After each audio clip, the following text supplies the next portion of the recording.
अस्सलाम वालेकुम। प्रीवियसली हमारे जो लेक्चर्स थे उसमें हमने जावा कंटेनर्स या जावा कलेक्शन क्लासेस को इनफॉर्मली डिस्कस किया था और कंसेप्ट को अंडरस्टैंड करने की कोशिश की थी। आज के लेक्चर में जावा कलेक्शंस को फॉर्मली डिफाइन करने के बाद उनका यूज़, उनके इंटरफेस में क्या क्या फंक्शंस अवेलेबल हैं और हम क्या फंक्शनैलिटी परफॉर्म कर सकते हैं, किस टाइम पे कौन सी कलेक्शन को यूज़ करना है, किस तरह की प्रॉब्लम स्टेटमेंट है कि आप कलेक्शन की चॉइस किस तरह की करेंगे। आज का लेक्चर बिग जावा बुक के चैप्टर नंबर 15 पे बेस करती है। Chapter number 15 is on Java collection framework. The book is available on the course website. आज के जो लेक्चर का गोल है डेट इज हम ये सीखें कि कौन सी कलेक्शन क्लासेस जावा लाइब्रेरी में प्रोवाइड की गई हैं और उनकी इम्प्लीमेंटेशन किस तरह से की गई है। सेकेंडली, आइटरेटर्स क्या होते हैं, एक कलेक्शन को ट्रेवर्स करने के लिए आइटरेटर को कैसे यूज करते हैं, किसी भी प्रॉब्लम को सॉल्व करने के लिए एप्रोप्रिएट कलेक्शन को कैसे चूज करेंगे।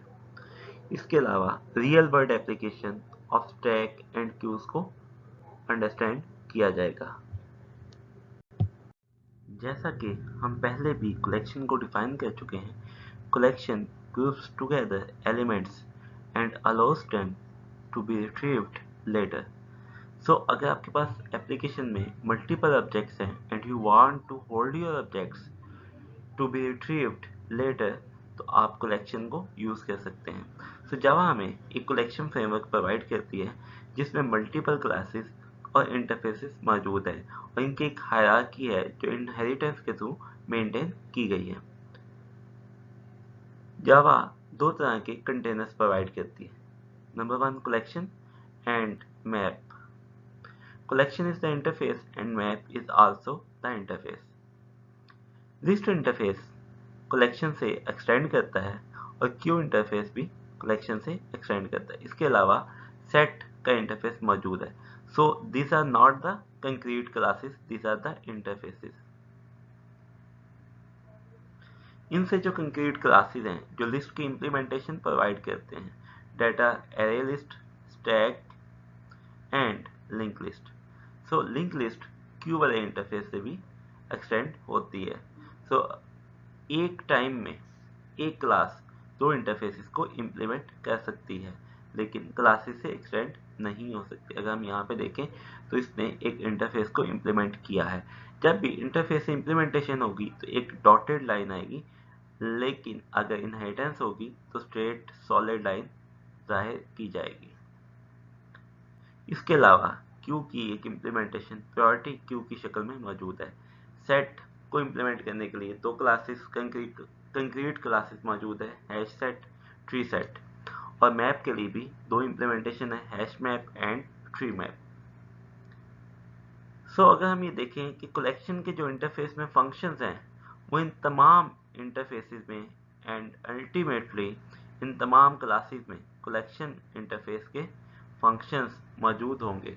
सो कलेक्शन इंटरफेस में जो फंक्शंस हैं वो इन क्लासेस के लिए इम्प्लीमेंट करना लाजमी होगा।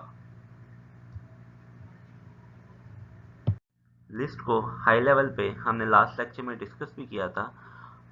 लिस्ट की इम्प्लीमेंटेशन दो क्लासेस हमें प्रोवाइड करती है, array list and link list. So list is a collection that remembers the order of its elements.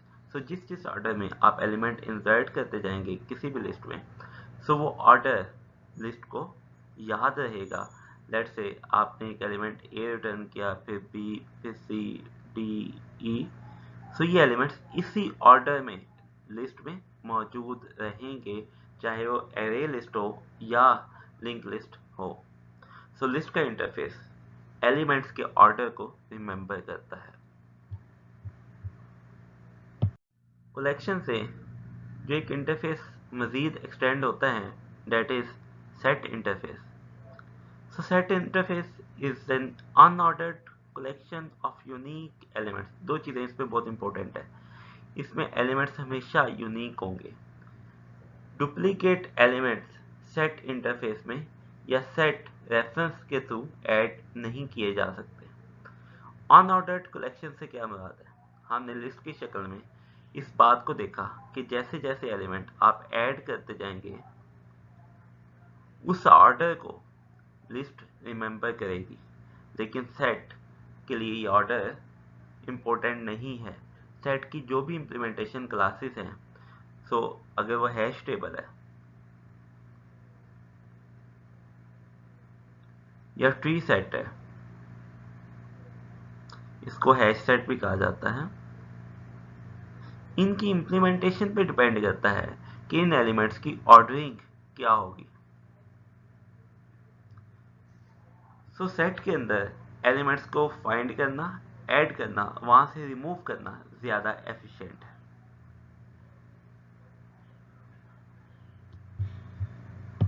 List की तरह स्टैक भी एलिमेंट्स का ऑर्डर याद रखता है। लेट्स से आपके पास एक लिस्ट है, उसमें आपने एलिमेंट इंसर्ट किया A B C D E F.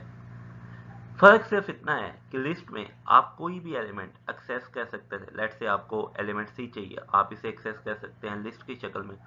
Element ए चाहिए, उसे आप एक्सेस कर सकते हैं। लेकिन स्टैक में अगर आपने कोई एलिमेंट एक्सेस करना है, ऐड करना है या रिमूव करना है, वो टॉप से ही हो सकता है। सो अगर आपने ई एलिमेंट को एक्सेस करना है तो एफ को बाहर निकाल लेंगे तो ई एलिमेंट को एक्सेस किया जा सकता है। स्टैक की तरह क्यू भी एक कलेक्शन है और एक लिस्ट की तरह है। यहाँ पे भी एलिमेंट्स का ऑर्डर याद रखा जाएगा। Let's say I have the list A B C D E F. So F मैंने सबसे एंड पे याद किया, ऐड किया। सो एफ को आप सबसे पहले बाहर निकाल सकते हैं। सो इसको कहते हैं स्टैक को लास्ट इन, सबसे एंड पे जाने वाला एलिमेंट सबसे पहले बाहर निकाला जाएगा। एक तरह से नाइंसाफी है कि जो एलिमेंट सबसे पहले गया है उसे सबसे पहले बाहर निकलना चाहिए। लाइक एक क्यू है लोगों की, तो जो बंदा सबसे पहले उस क्यू में एंटर हुआ है उसका काम पहले होना चाहिए। सो स्टैक की शक्ल में तो जो एलिमेंट सबसे एंड पे आपने इंसर्ट किया है वो सबसे पहले बाहर निकाला जाएगा। लेकिन क्यू की शक्ल में रियल वर्ल्ड क्यू इंप्लीमेंट की जाती है। क्यू में जो एलिमेंट सबसे पहले लिस्ट में एंटर होगा वही एलिमेंट सबसे पहले बाहर निकाला जाएगा। सो लिस्ट के एक एंड से डाटा इंसर्ट होगा और दूसरे एंड से डाटा आउट होगा। सो जो भी एलिमेंट ऐड करने हैं वो इस तरफ ऐड होते जाएंगे और क्यू में इस तरफ से लोग बाहर निकलते जाएंगे, उनका काम होता जाएगा। क्यू की एक एग्जांपल प्रायोरिटी क्यू भी है। कई दफा ऐसा होता है कि हम इस चीज को नहीं देखते कि जो बंदा क्यू में पहले लगा है उसका काम पहले होना चाहिए। बाइस्ड क्यू भी हो सकती है कि आपका रिलेटिव आया है, उसका काम, उसको प्रायोरिटी पहले देनी है। सो वहां पे ऑर्डर मेंटेन नहीं किया जाएगा। वहां पे जो एलिमेंट हाईएस्ट प्रायोरिटी के साथ है उसका काम पहले किया जाएगा। हो सकता है उसकी सिफारिश हो, या हो सकता है आप इस चीज का रूल बना लें कि जो सीनियर सिटीजन है उनका काम पहले किया जाएगा। सो प्रायोरिटी क्यू एक अनऑर्डर्ड कलेक्शन है, लेकिन सिंपल क्यू एक ऑर्डर्ड कलेक्शन है। क्यू को फर्स्ट इन फर्स्ट आउट भी कहा जाता है। दूसरे अल्फाज में इसको फीफो कहते हैं। स्टैक को लास्ट इन फर्स्ट आउट कहा जाता है, दूसरे अल्फाज में इसे लिफो कहा जा सकता है। जावा कंटेनर्स दो तरह के थे, कलेक्शन एंड मैप। मैप के केस में लास्ट टाइम भी डिस्कस किया था कि map is the key value pair. So आपके पास कोई की है, लेट्स से बार कोड है, बार कोड की साथ मैपिंग है कि आप कोई बुक रिट्रीव कर सकते हैं। कोई एक पर्टिकुलर बार कोड आया तो आप वो वाली बुक रिट्रीव करने लगे, बजाय इसके कि आप इंडेक्स की बात करें 0 1 2 3 4, आप बार कोड से किसी एक बुक को एक्सट्रैक्ट कर सकते हैं। सो ये मैपिंग कहीं भी हो सकती है, रजिस्ट्रेशन नंबर और स्टूडेंट्स की मैपिंग भी हो सकती है, टीचर की आइडेंटिटी और टीचर के ऑब्जेक्ट की मैपिंग भी की जा सकती है। हमने पहले भी देखा कि मैप के अलावा जावा में जितने भी कंटेनर हैं वो कलेक्शन इंटरफेस को इम्प्लीमेंट करते हैं। सो कलेक्शन इंटरफेस से इम्प्लीमेंटेशन का मतलब ये है कि कलेक्शन इंटरफेस में जितने भी मेथड्स हैं उनकी इम्प्लीमेंटेशन उन तमाम क्लासेस में मौजूद होगी। सो दूसरे अल्फाज में हम अपकास्टिंग भी कर सकते हैं, कलेक्शन के अंदर जितने भी मजीद इंटरफेसेस या ऑब्जेक्ट्स हैं उनको अपकास्ट किया जा सकता है in the collection. Let's say आपके पास एक एरे लिस्ट है, एरे लिस्ट कलेक्शन इंटरफेस को इम्प्लीमेंट करती है तो कलेक्शन इंटरफेस में वो अपकास्ट की जा सकती है। अगर हम हायरार्की में देखें, सबसे ऊपर लिस्ट है, कलेक्शन है, फिर लिस्ट है और देन एरे लिस्ट है। मैं डॉटेड लाइन इसलिए यूज कर रहा हूँ कि ये इंटरफेसेस की इम्प्लीमेंटेशन है। जब इंटरफेस की बात आएगी तब डॉटेड लाइन यूज होगी। So collection is equal to new tree set भी लिखा जा सकता है। सो सेट एक सेकंड हायरार्की में आता है और वहाँ पे नीचे हम कह सकते हैं कि यहाँ पे ट्री सेट मौजूद है। सो ये दोनों क्लासेस कलेक्शन इंटरफेस में अपकास्ट की जा सकती हैं। अगर आपने साइज देखना है, नो मैटर यहाँ पे कौन सा ऑब्जेक्ट पड़ा है, एरे लिस्ट है या ट्री सेट है, साइज का फंक्शन कलेक्शन इंटरफेस में मौजूद है जो इन दोनों क्लासेस को इम्प्लीमेंट करना लाजमी है। सो पॉलीमॉर्फिज्म के मुताबिक अगर आप एक ऑब्जेक्ट को अपकास्ट करते हैं तो इस सूरत में साइज का जो फंक्शन है उसका कॉल होगा जो आगे ऑब्जेक्ट पड़ा हुआ। अगर वो एरे लिस्ट है, एरे लिस्ट के ऊपर साइज का फंक्शन कॉल किया जाएगा। अगर वो ट्री सेट है तो ट्री सेट के ऊपर साइज का फंक्शन कॉल किया जाएगा। ऐड का फंक्शन तमाम के तमाम कंक्रीट क्लासेस में इम्प्लीमेंट किया जाता है। टू स्ट्रिंग का फंक्शन भी हर जगह पे मौजूद है। इसके अलावा टू स्ट्रिंग का फंक्शन ऑटोमेटिकली कॉल होता है जब आप system.out.println कलेक्शन को प्रिंट करने की कोशिश करते हैं, to string function automatically call हो जाता है। रिमूव का फंक्शन भी कलेक्शन इंटरफेस में मौजूद है जो इसकी तमाम सब क्लासेस या कंक्रीट क्लासेस को इम्प्लीमेंट करना लाजमी है। कंटेन्स का फंक्शन भी मौजूद है। कंटेन्स का फंक्शन ये करता है कि गिवन एलिमेंट उस कलेक्शन में मौजूद है या नहीं है। फॉर ईच लूप आप हर तरह की कलेक्शन पे लगा सकते हैं। इसके अलावा हमारे पास आइट्रेटर्स हैं। आइट्रेटर्स को मैं यहाँ पे डिस्कस इसलिए नहीं करूँगा कि इसकी मज़ीद डिटेल्स आगे आने वाली स्लाइड्स में आएगी, बजाय इसके कि हम इस चीज़ को यहाँ पे कंफ्यूज करें, हम इसे आगे जाके डिस्कस करेंगे। सो इन शॉर्ट, कलेक्शन इंटरफेस के अंदर जो फंक्शंस या मेथड्स हैं वो यूजिंग द पॉलीमॉर्फिज्म मेथोडोलॉजी हम किसी भी कंक्रीट क्लास के कॉल कर सकते हैं। So we have the self-assessment quiz. Question number 1 is, a gradebook application stores a collection of the quizzes. So हम एक एप्लीकेशन बनाना चाह रहे हैं जिसमें स्टूडेंट्स के क्विजेस स्टोर किए जाएंगे। सो वहाँ पे आप लिस्ट यूज़ करेंगे या सेट यूज़ करेंगे।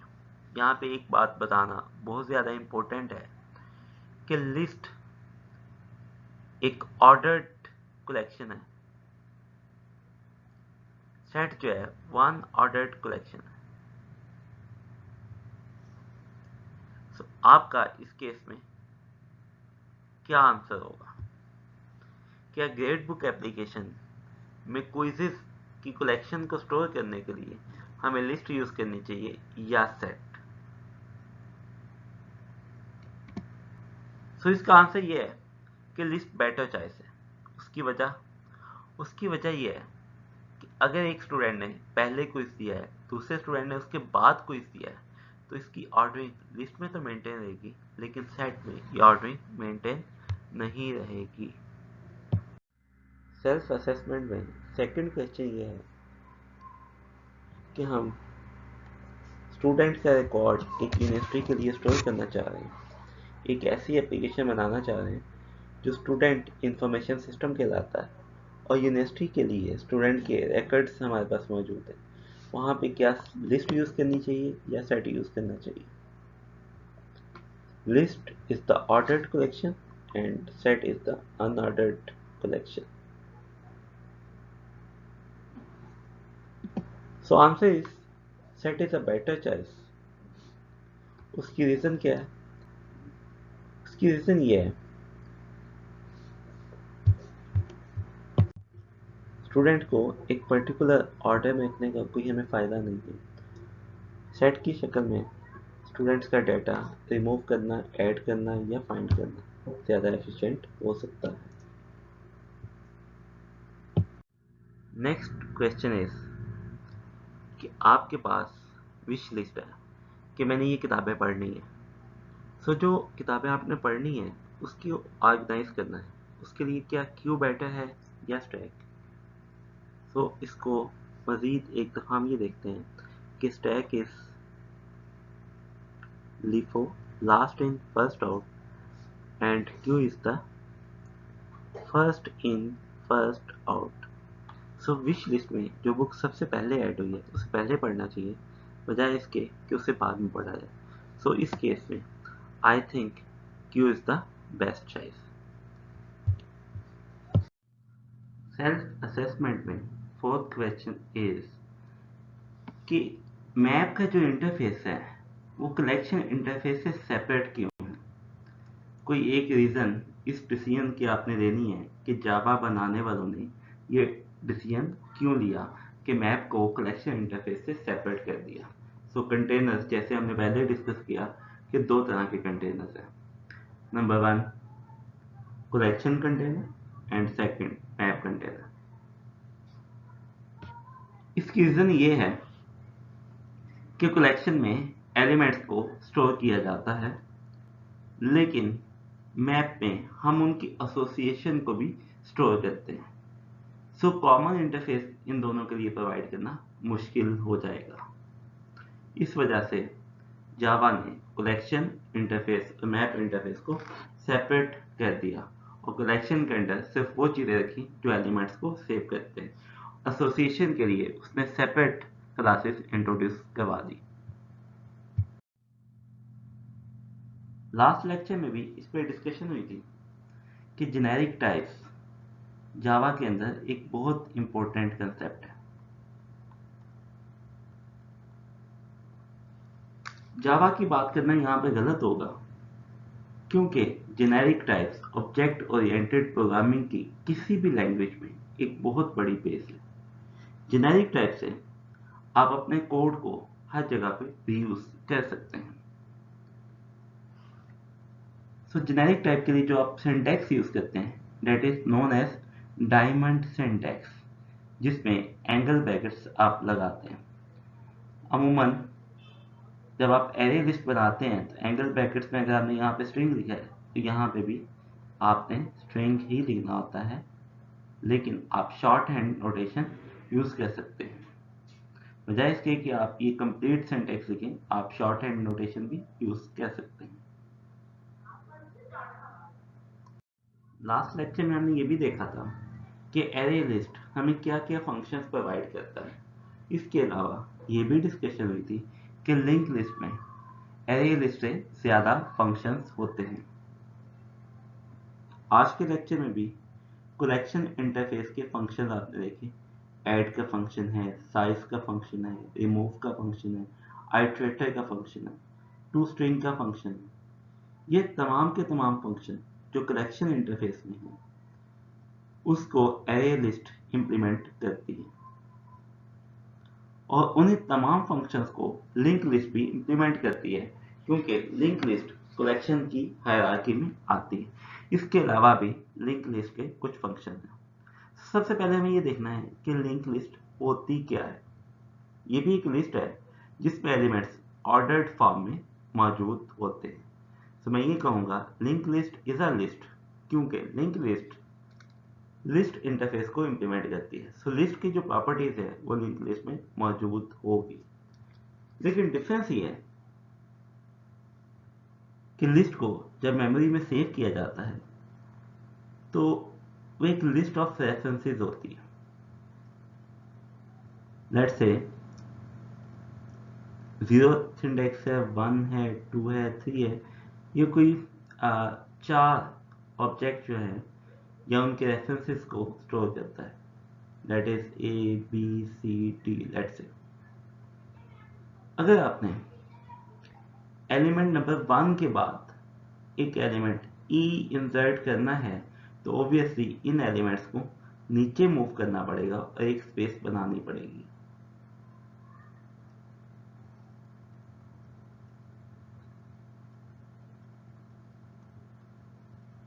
ABCD। तो यहाँ पे एक स्पेस बनेगी जहाँ पे आप E को इंसर्ट कर सकते हैं। अगर एलिमेंट्स आगे ज़्यादा हैं तो एलिमेंट्स को शिफ्ट करने की कॉस्ट पड़ेगी। लिंक लिस्ट में ऐसा नहीं होता है। लिंक लिस्ट में आप कहीं भी कोई भी एलिमेंट इंसर्ट कर सकते हैं जिसमें एलिमेंट्स को शिफ्ट करने की कॉस्ट नहीं पड़ेगी।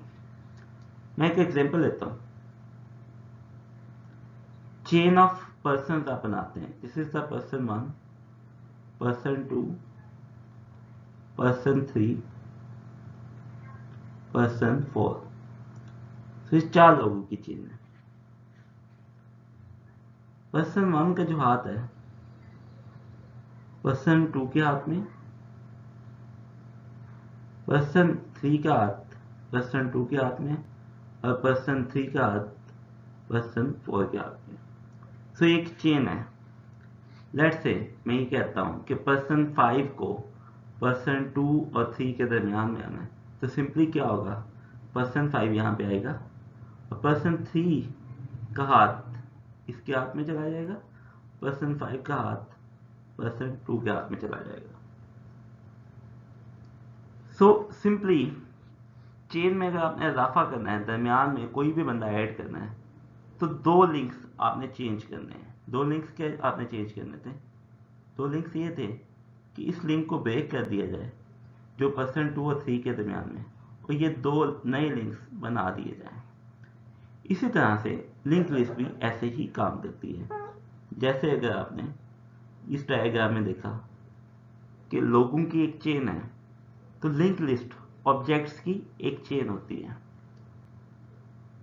ऑब्जेक्ट नंबर 1, इसके पास अपने हमसाये का रेफरेंस मौजूद होता है। किसके आगे? जो इसका हमसाया है, नेबर है, दैट इज ऑब्जेक्ट नंबर 2। इसके आगे ऑब्जेक्ट नंबर 3 है। इसको हम कहते हैं सिंगली लिंक लिस्ट, जो वन साइडेड चलती है। लेकिन अगर ऑब्जेक्ट 3 के पास ऑब्जेक्ट 2 का भी रेफरेंस हो, ऑब्जेक्ट 2 के पास ऑब्जेक्ट 1 का रेफरेंस हो, इसे हम कहते हैं डबली लिंक लिस्ट, जिसमें दोनों तरफ के लिंकेज बने होते हैं। ये जो ऑब्जेक्ट है O1 लिंक लिस्ट में, इसे नोड कहा जाता है। So this is an example of the linked list जिसमें 3 एलिमेंट्स हैं और 3 एलिमेंट्स के दरमियान में डबल लिंकेज मौजूद है। So this is a doubly link list.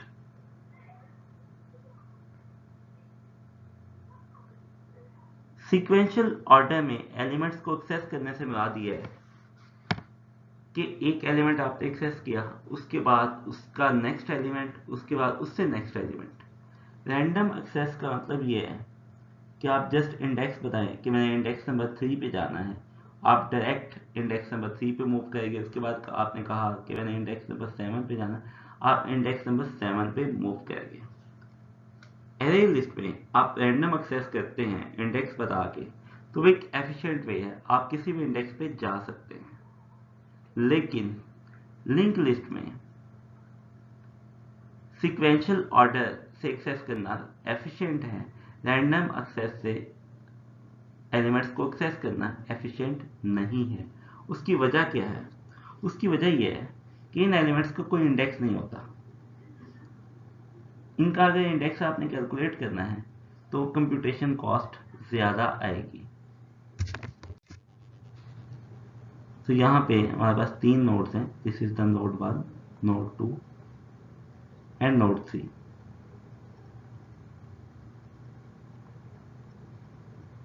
Node 1 में एक नेम है टॉम। टॉम के पास अपने नेक्स्ट एलिमेंट का एड्रेस मौजूद है। तो हर नोड के पास 3 चीजें होती हैं हमेशा: डाटा, नेक्स्ट रेफरेंस कि उसके आगे क्या पड़ा हुआ है, और प्रीवियस रेफरेंस। तो नोड को अगर मैं ये डिफाइन करूं कि नोड में डाटा के अलावा, ऑब्जेक्ट के अलावा नेक्स्ट और प्रीवियस रेफरेंस दोनों मौजूद होते हैं।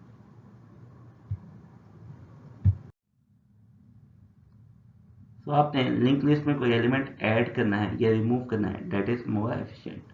सिंपली आपको क्या करना है, जो नेबर के नोड्स रेफरेंसेस हैं उनको आपने अपडेट करना है।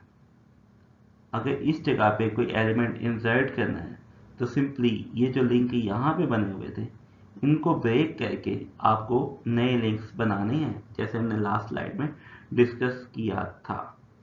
अगर आपने कोई एलिमेंट यहाँ से रिमूव करना है, इस एलिमेंट को आप रिमूव करना चाहते हैं, तो क्या करेंगे, यहाँ से एक लिंक इस तरफ बना देंगे और यहाँ से एक लिंक इस तरफ बना देंगे। तो ये एलिमेंट बीच में निकल जाएगा। जब आप टॉम को कहेंगे तुम्हारे से आगे एलिमेंट कौन पड़ा हुआ है, अब इससे अगला एलिमेंट हैवी है, दरमियान से एक एलिमेंट हमने रिमूव कर दिया, उसका नेक्स्ट एलिमेंट का रेफरेंस हमने वहां से उड़ा दिया और एक नया एलिमेंट हमने वहां पे सेट कर दिया। तो डिलीशन बहुत सिंपल हो गई। अगेन यहाँ पे रैंडम एक्सेस एफिशिएंट नहीं है। एलिमेंट को सीक्वेंशियली एक्सेस करना कि नेक्स्ट एलिमेंट कौन सा है, प्रीवियस एलिमेंट कौन सा है, इस तरह से चीज़ों को एक्सेस करना ज़्यादा एफिशिएंट है। हमें लिंक लिस्ट कहाँ पे यूज़ करनी चाहिए? लिंक लिस्ट हमें वहाँ पे यूज़ करनी चाहिए जहाँ पे हम चाहते हैं कि एलिमेंट्स को इंसर्ट और रिमूव करना ज़्यादा फ्रीक्वेंट है। कई एप्लीकेशन ऐसी होती हैं कि वहाँ पे लिस्ट के दरमियान में एलिमेंट्स को ऐड या रिमूव करना ज़्यादा फ्रीक्वेंट होता है। अक्सर आपको लिस्ट के दरमियान में मल्टीपल एलिमेंट इंसर्ट करना पड़ते हैं।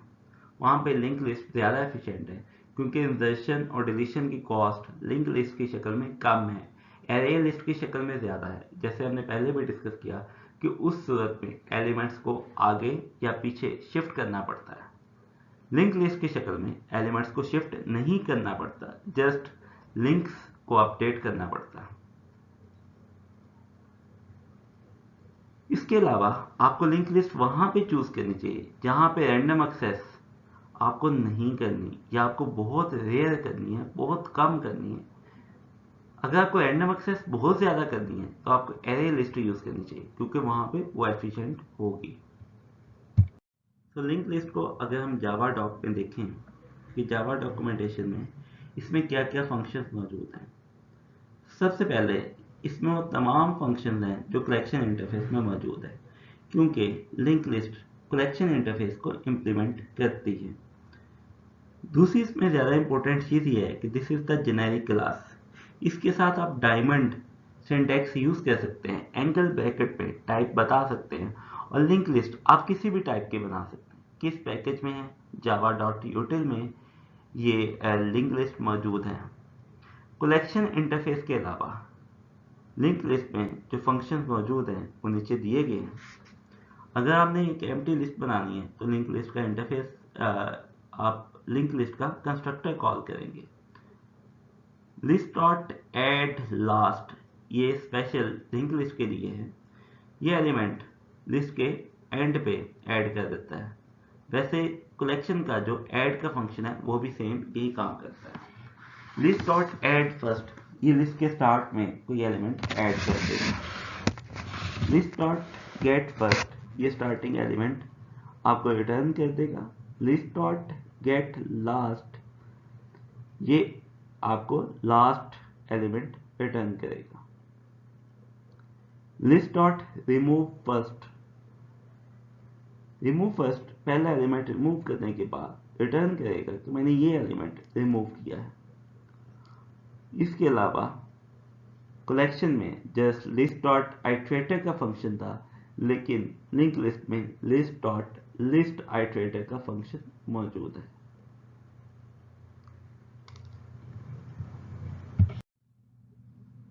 जब से हमने कलेक्शन को डिस्कस करना स्टार्ट किया, हमने अक्सर जगह पे आइटरेटर का लफ्ज़ बार बार इस्तेमाल किया। सो आइटरेटर की डेफिनेशन इस लेक्चर के स्टार्ट में ये बताई गई थी कि iterators are used to traverse elements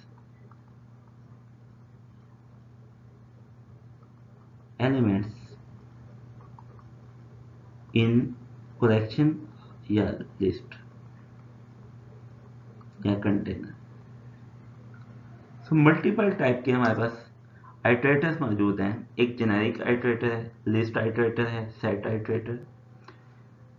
so iterator है क्या? एलिमेंट्स तो आपने ट्रैवर्स करने हैं, लेकिन लॉजिकली या टेक्निकली अगर आप इस चीज़ को अंडरस्टैंड करना चाहते हैं या इसके बारे में सोचना चाहते हैं तो ये चीज़ क्या होगी? अक्सर आप जब माइक्रोसॉफ्ट वर्ड में टाइप करें, लेट्स से मैं कहता हूँ आई एम एट UET, सो आपका कर्सर हमेशा यहाँ पे मौजूद है। इस जगह पे कर्सर मौजूद है। जहाँ पे कर्सर होगा आप वहीं पे डाटा इंसर्ट कर सकते हैं। अगर आपने कहीं पे दरमियान में इंसर्ट करना है तो आपको अपना कर्सर पीछे की तरफ मूव करना पड़ेगा। सो लेट्स से आप अपना कर्सर यहाँ पे ले आते हैं तो आप यहाँ पे चेंजेस कर सकते हैं, या यहाँ पे मज़ीद लेटर्स ऐड कर सकते हैं या रिमूव कर सकते हैं। सो आइटरेटर भी एक कर्सर की तरह है जो लिस्ट के अंदर किसी दो एलिमेंट्स के दरमियान में पड़ा होता है। जहाँ पे कर्सर या आइटरेटर होगा वहीं पे आप लिस्ट में एलिमेंट्स ऐड भी कर सकते हैं और रिमूव भी कर सकते हैं। सबसे पहले तो आपके पास जब एक लिंक लिस्ट मौजूद है तो वहाँ से आपने आइटरेटर का ऑब्जेक्ट या कर्सर का ऑब्जेक्ट एक्सेस करना है या एक्सट्रैक्ट करना है तो कैसे करेंगे? लिस्ट डॉट लिस्ट आइटरेटर, तो ये आपको एक आइटरेटर रिटर्न कर देगा। आप आइटरेटर को मैनिपुलेट कैसे कर सकते हैं, इसके फंक्शंस यूज कैसे कर सकते हैं, तो आइए उसे डिटेल में देखते हैं। आपने एक लिस्ट बनाई, linked list of let's say string, list is equal to new linked list of the string। List में आपने एलिमेंट्स ऐड किए, लिस्ट डॉट ऐड जो फंक्शन है कलेक्शन इंटरफेस में मौजूद है, जो फंक्शन कलेक्शन इंटरफेस में मौजूद है लिंक लिस्ट उसको ऑब्वियसली इंप्लीमेंट करेगी। तो हमारे पास मल्टीपल फंक्शंस कलेक्शन इंटरफेस से मौजूद है। ऐड फंक्शन को कॉल करके लिस्ट में हम एलिमेंट्स ऐड करेंगे। जैसे हमने पहले भी देखा कि लिस्ट टाइप की जितनी भी चीज़ें हैं वो ऑर्डर्ड लिस्ट कहलाती हैं, ऑर्डर्ड एलिमेंट्स कहलाते हैं। तो हमने जिस ऑर्डर में एलिमेंट्स ऐड किए लिस्ट में उसी ऑर्डर से एलिमेंट्स मौजूद हैं। इनिशियली जब आप ये कहते हैं कि लिस्ट डॉट लिस्ट आइटरेटर और इसको आप आइटरेटर में सेव कर लेते हैं, लिस्ट आइटरेटर ऑफ स्ट्रिंग। सो ये भी एक जेनेरिक टाइप है, iterator is the name of the variable, string आपको जेनेरिक टाइप बता रही है और लिस्ट आइटरेटर उसकी डाटा टाइप है। तो जब आप ये लिखते हैं कि गेट आइटरेटर, आप कर्सर को गेट करते हैं तो इनिशियली वो कर्सर फर्स्ट एलिमेंट से पहले पॉइंट करेगा। तो एलिमेंट लॉजिकली इस जगह पे कर्सर आपका मौजूद होगा। अगर आप ये देखना चाहते हैं कि इस कर्सर के बाद क्या लिस्ट में कोई एलिमेंट मौजूद है या नहीं है, तो आइटरेटर का एक फंक्शन है आइटरेटर डॉट हैश नेक्स्ट, ये आपको ट्रू रिटर्न करेगा अगर लिस्ट में कोई मजीद उस कर्सर के बाद एलिमेंट मौजूद है। अगर नहीं है तो ये फॉल्स रिटर्न करेगा, जिसका मतलब है कि आप लिस्ट के लास्ट एलिमेंट तक पहुंच गए। जब आप ये फंक्शन कॉल करते हैं आइटरेटर डॉट नेक्स्ट, तो आपका कर्सर एक एलिमेंट छोड़ के नेक्स्ट एलिमेंट के दरमियान में चला जाता है।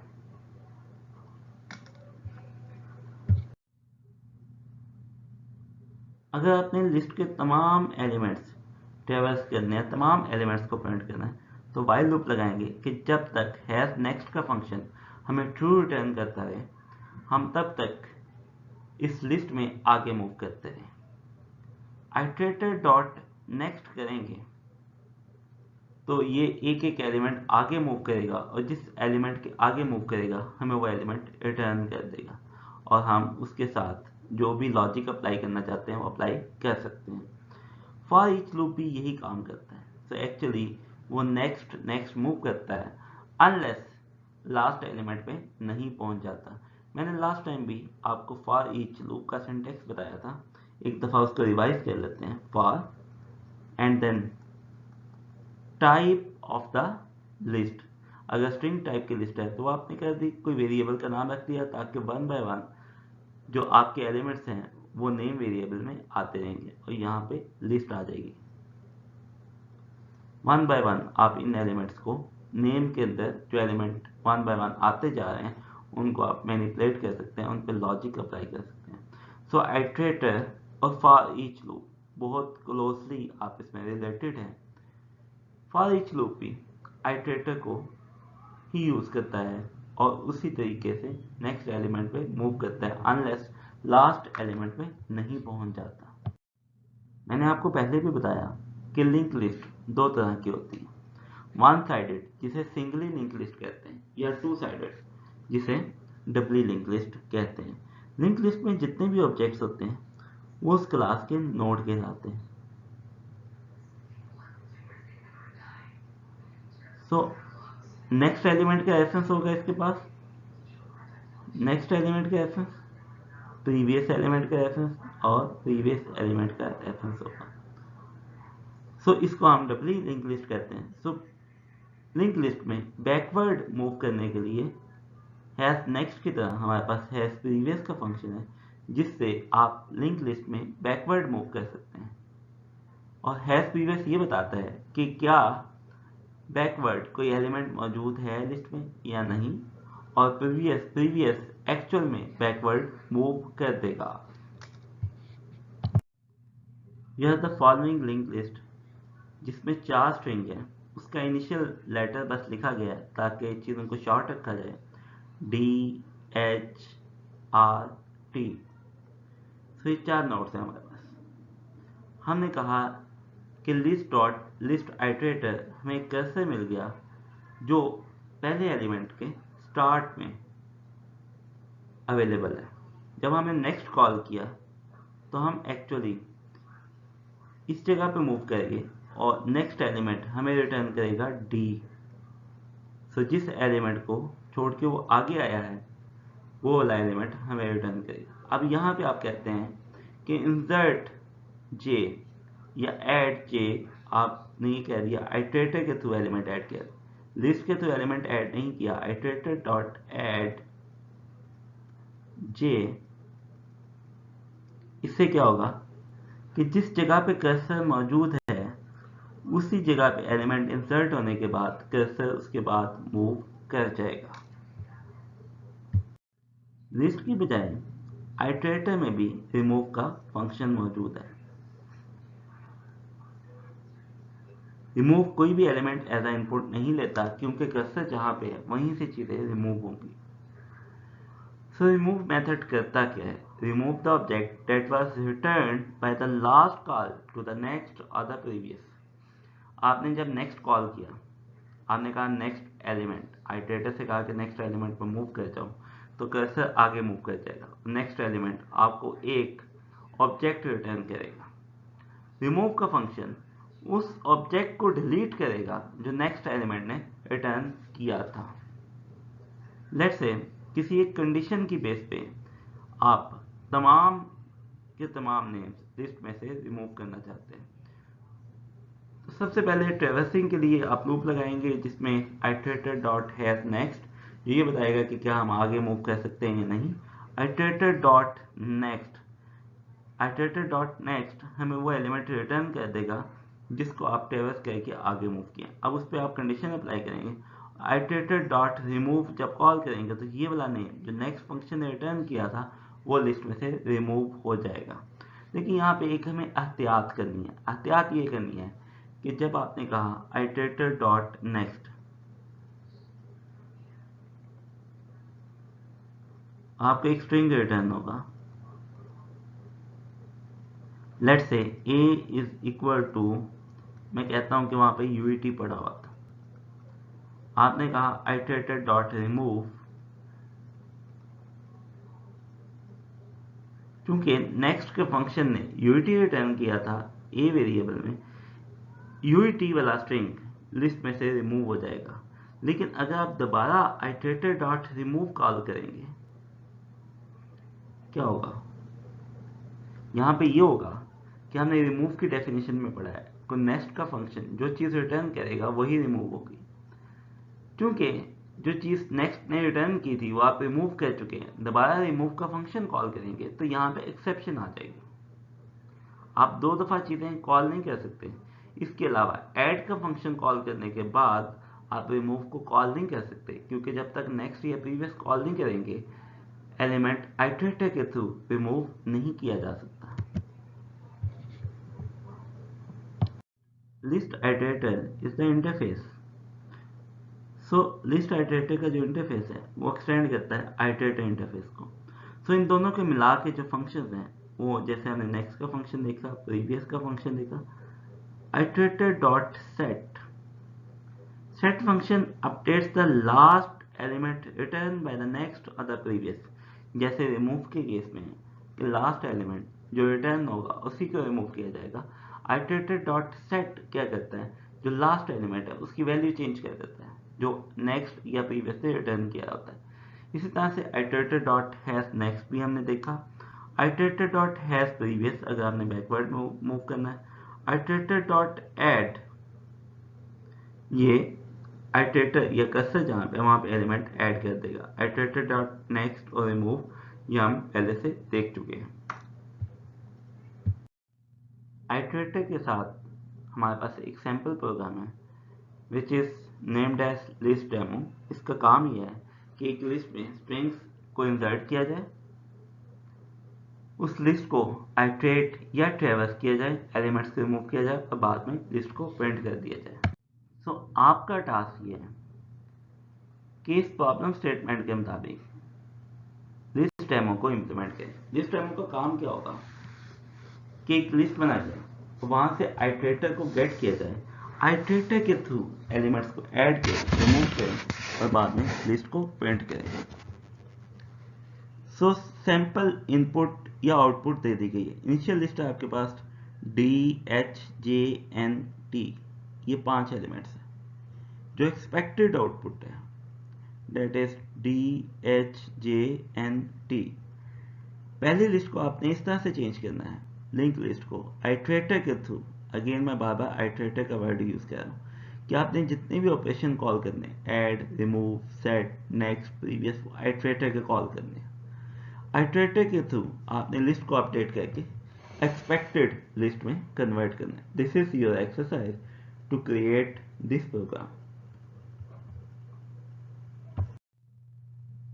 तो यहाँ पे आपकी एक सेल्फ असेसमेंट है कि क्या लिंक लिस्ट एरे से या एरे लिस्ट से ज्यादा साइज देती है। तो आप इस बारे में क्या सोचते हैं? अपना जवाब सोचिए। पहले आपकी सेल्फ असेसमेंट है, आपने पहले इसका जवाब सोचना है और बाद में एक्चुअल आंसर को देखने की कोशिश करनी है। सो ऑब्वियस सी बात है कि जब हमने कहा था लिंक लिस्ट में नोड होते हैं, सो नोड में नेक्स्ट और प्रीवियस हम सारे का लिंक या रेफरेंस मौजूद होता है। सो हर ऑब्जेक्ट के साथ आप दो चीज़ें एक्स्ट्रा करते हैं, सो इसलिए स्टोरेज स्पेस ज़्यादा लगती है।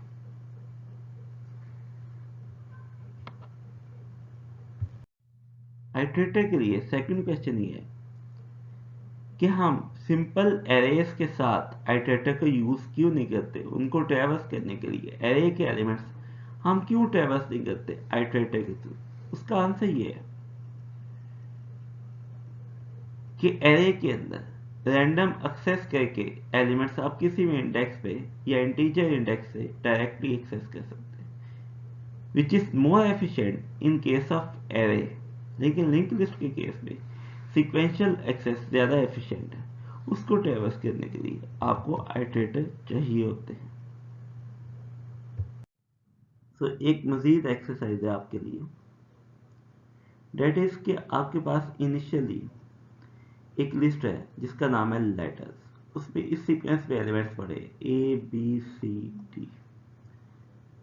आपने ये बताना है कि लिस्ट के एलिमेंट्स कैसे अपडेट हो रहे हैं, आइटरेटर की पोजीशन भी बतानी है। सो इनिशियली जब आपने कहा लेटर्स डॉट आइटरेटर, तो लिस्ट आइटरेटर आपके पास आ गया ऑफ टाइप स्ट्रिंग। तो इनिशियली कर्सर कहाँ पे होगा, ए बी सी डी, तो ऑब्वियसली इनिशियल कर्सर यहाँ पे होगा। सो पहली लाइन नंबर 1 एग्जीक्यूट होने के बाद जो कर्सर की पोजीशन है वो लाइन नंबर 1 में बता देगी। लाइन नंबर टू के बाद जो आउटपुट आएगी वो ये है कि नेक्स्ट का फंक्शन कॉल। नेक्स्ट का फंक्शन आपको ए रिटर्न करेगा, कर्सर यहाँ पे आ जाएगा ए और बी के दरमियान में। लाइन नंबर 3 अगेन नेक्स्ट को कॉल किया गया, तो आपका जो कर्सर है बी और सी के दरमियान चला जाएगा, और जो एलिमेंट रिटर्न होगा that will be B. Line number 4 is iterator dot remove. अब कौन सा एलिमेंट रिमूव होगा, हमने ये कहा था कि वो एलिमेंट रिमूव होगा जो नेक्स्ट की लास्ट कॉल ने रिटर्न किया, डेट वाज बी। सो यहाँ पे कर्सर वहीं पे रहेगा और बी रिमूव हो जाएगा। फिर आपने लाइन नंबर 5 में कहा कि iterator dot next, this is the line number 5। Next आपको सी और डी के दरमियान में ले जाएगा। फिर आपने आइटरेटर डॉट एड ई की बात की। अभी एलिमेंट कहाँ पे ऐड होगा, लाइन नंबर 6 की जो आउटपुट है that will be A C E. Head होने के बाद कर्सर आगे मूव कर जाएगा और डी से पहले पड़ा होगा। आइटरेटर डॉट नेक्स्ट आपने कॉल किया, लाइन नंबर 7 के बाद आउटपुट ये आएगी ए सी टी ई डी, और कर्सर यहाँ पे आ जाएगा और नेक्स्ट का फंक्शन डी रिटर्न करेगा। लाइन नंबर 8 पे आपने कहा आइटरेटर डॉट एड एफ, तो एक्चुअली कर्सर सबसे एंड पे मौजूद है, तो इंसर्शन भी सबसे एंड पे ही होगी, और इसके बाद कर्सर एफ के बाद मौजूद है।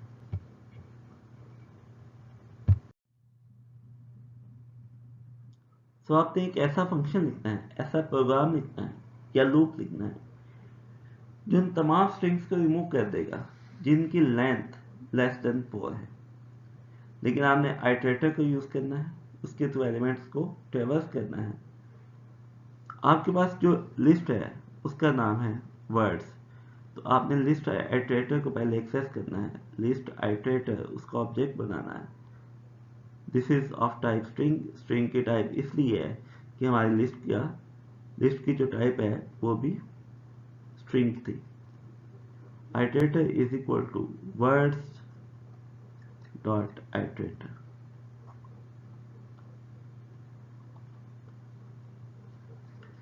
अगर आपने पूरी लिस्ट पे ट्रेवर्स करना हो तो आप सिंपली लूप लगाते हैं while iterator dot has next.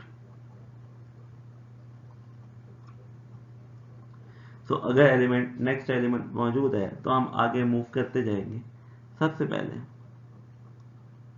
String w iterator dot next. So हमने नेक्स्ट एलिमेंट पे मूव करके एलिमेंट को एक्सेस कर लिया। अब इसके साथ आप जो भी कंडीशन अप्लाई करना चाहते हैं वो आप अप्लाई करते जाएंगे। आप कहेंगे if w dot length is less than 4 तो iterator dot remove. So remove उसी को डिलीट करेगा जो नेक्स्ट रिटर्न किया होगा। सो एक्चुअली वो w को ही रिमूव करेगा। तो ये हमारे पास फाइनल कोड है जो स्ट्रेट फॉरवर्ड है कि जब भी आपने आइटरेटर पे लूप लगाना है आप ये कहेंगे while iterator dot has next, और सेम वैसे ही जैसे आप लिस्ट के लिए लॉजिक अप्लाई करते हैं या आपने एरे लिस्ट के लिए लॉजिक अप्लाई की, वैसे ही आप आइटरेटर के लिए लॉजिक अप्लाई कर सकते हैं। नेक्स्ट क्वेश्चन इज कि आपने एक ऐसा प्रोग्राम या लूप लिखना है जो लिंक लिस्ट का हर सेकेंड एलिमेंट प्रिंट कर देगा।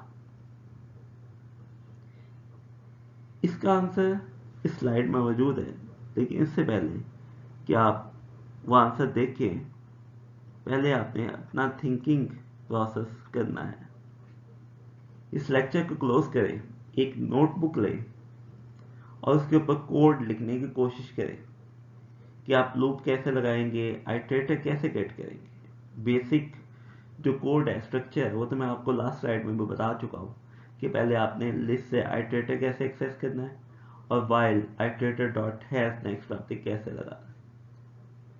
उसके बाद लूप के अंदर उसकी बॉडी के अंदर जो लॉजिक लिखनी है वो तो बाद की बात है। पहले एक बेसिक स्ट्रक्चर लिखें और उसके ऊपर सोचें कि इसका आंसर क्या हो सकता है।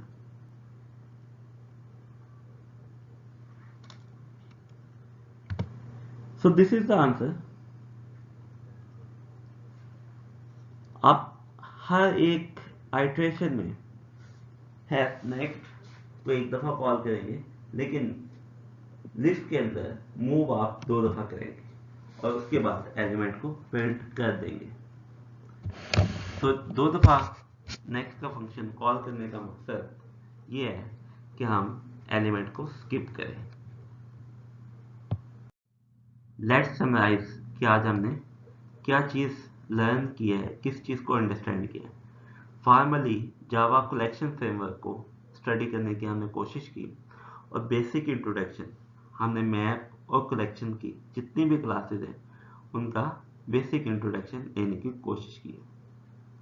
बेसिक इंट्रोडक्शन लेने के बाद लिस्ट की जो 2 कंक्रीट क्लासेज हैं, लिंक लिस्ट और एरे लिस्ट, उसको डिटेल में पढ़ा है। उसके इंटरफेस में या इंटरफेस के अलावा, कलेक्शन इंटरफेस के अलावा जो फंक्शंस प्रोवाइड किए गए उनको अप्लाई करके देखा है। आप इस केस में जावा डॉक में जाएं और उसके मजीद फंक्शंस को एक्सप्लोर करने की कोशिश करें। एरे लिस्ट रैंडम एक्सेस के लिए ज़्यादा एफिशिएंट है, लेकिन जो लिंक लिस्ट है वो सीक्वेंशियल एक्सेस के लिए ज़्यादा एफिशिएंट है। इसके बाद हमने आइटरेटर्स को समझने की कोशिश की और उसको ये देखा कि वो कर्सर के साथ उसकी लॉजिक कैसे मैप होती है। मजीद डिटेल्स सेट के ऊपर, स्टैक, क्यूब और मैप्स के ऊपर आइंदा आने वाले लेक्चर में आएगी। Thank you.